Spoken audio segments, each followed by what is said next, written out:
new step towards outright civil war. His remarks follow attacks on military installations on Friday, in which dozens of people died.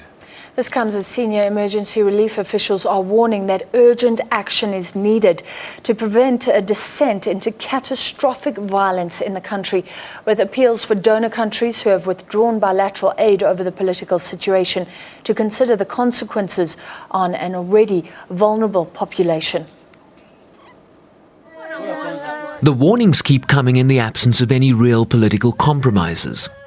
The High Commissioner for Human Rights, Zeid Ra'ad Al Hussein, says he is deeply alarmed by the latest developments in the country. With the latest series of bloody events, Burundi seems to have taken a new step towards outright civil war, and tensions are now at bursting point in Bujumbura, he said. The High Commissioner urged all involved in the current crisis, including political leaders and state authorities at the highest level, to take every step possible to stop this deadly escalation and engage in a meaningful and inclusive dialogue. UN humanitarian officials have just returned from Burundi, a country placed 184 out of 187 on the UN Development Index, with over 80% of families living below the poverty line. Critically, 51% of the country's budget comes through donor support, with many suspending all new support due to the government's violations of the rule of law.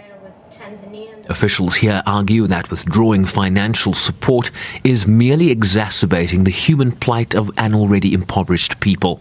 One of the issues is, of course, the dependency on bilateral assistance that Burundi has for its budget. Its budget support amounts to 51% of the Burundian budget. So bilateral donors who have suspended bilateral assistance to the government have to also reflect on how that is impacting on the delivery of public services. Thanks very much. Pushed on what other coercive measures the international community could use against the government, he acknowledged he didn't have the answer, but said what is currently being done has not worked.